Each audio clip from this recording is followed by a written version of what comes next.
some examples and answer them. So there are two areas which we will be talking about. The first is the free supply. So when we say free supply, and then we've just listed a few examples which people have at times kept on asking us. So we'll try to analyze whether these free supplies will be a subject matter of GST. So let's look at them one by one.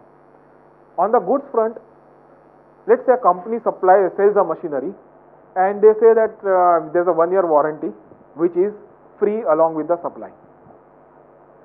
And during that period, there are some spare parts which have to be replaced within that product, in the machinery. Will there be a GST on these spare parts? We've talked about the principles, so we can make it interactive. Will there be a GST on it? No. But there is a supply.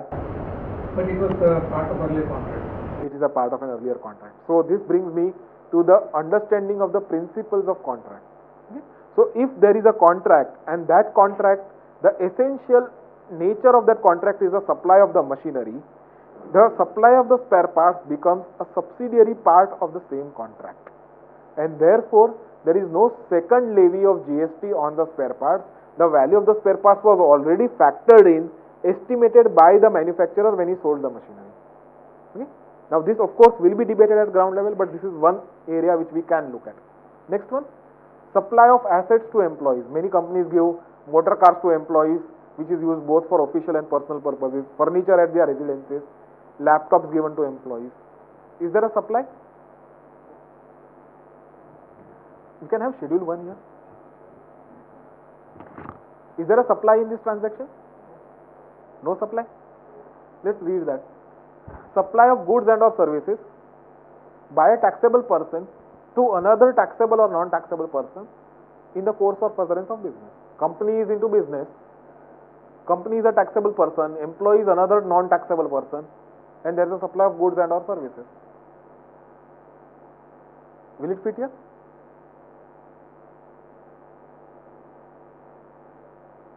By definition, it fits.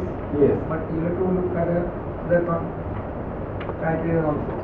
But the ownership does not change, right? Yes. So when you look at this supply concept, supply does not look at ownership. That is an important challenge which we see. That supply does not require a transfer of ownership by one person to another. It can be just a supply for a temporary period. In fact, one of the earlier bullet points here is temporary application of business assets to a private or a non-business use. Now we have a very hilarious situation coming up here. A company owns a motor car. In the evening, the proprietor uses the motor car to take his wife for a restaurant. That's a personal use. Now essentially, if you look at this, there's a temporary application of business asset to a private use. And the officer can then come back and say that, okay, these are the business assets which are likely to be used for personal use. Estimate some percentage for it and pay a GST on that percentage. So that is a challenge which we are facing in this deemed provision.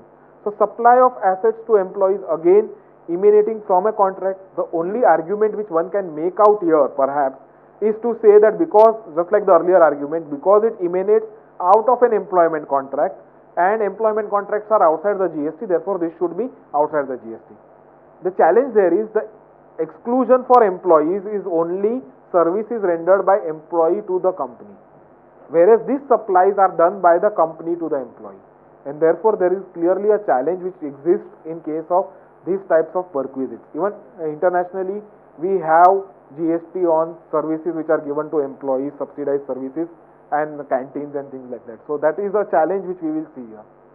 Next one, samples sent for testing, marketing, etc. Not required, right? Again, because these are examples where you are sending the goods and you are bringing it back.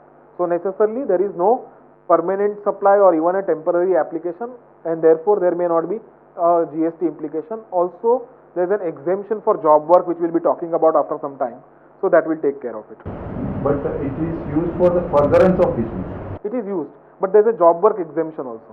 So, and job work exemption is wide enough to cover this testing and repairing and these types of things. Then you have a concern in all these other areas, which is your free gifts.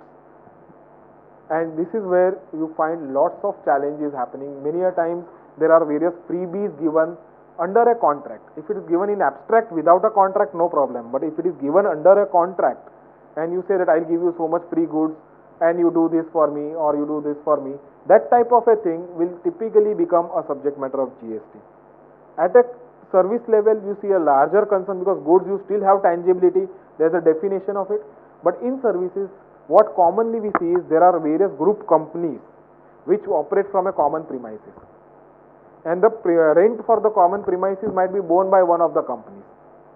Now, if that happens, there's necessarily some supply of an infrastructural service given by the parent company to the other group companies. Many a times the parent company might give a guarantee on behalf of the group companies because the group companies are small. So their guarantees will not be valued by the banks and by the customers. So there is a counter guarantee given by the group company. So all these services or interflow, there will have to be a proper cost sharing arrangement between the group companies, and there will have to be a charge. If there is no charge, many times employees, let's say the finance officer of the company will work not only for the particular company but also all the subsidiaries. Now necessarily there is a service which is rendered by the parent company to the subsidiary, and therefore there will have to be a cost sharing arrangement and some price identified. If there is no price identified, there can be a challenge on this front. Okay, so this is where we'll have to look at free supplies. In my view, free supplies cannot be extremely wide, but yes, there is a challenge wherever there is a contractual obligation and a supply made free under that contractual obligation, there will be a exposure towards GST in future. This also has been represented. We'll have to see how they amend this provision.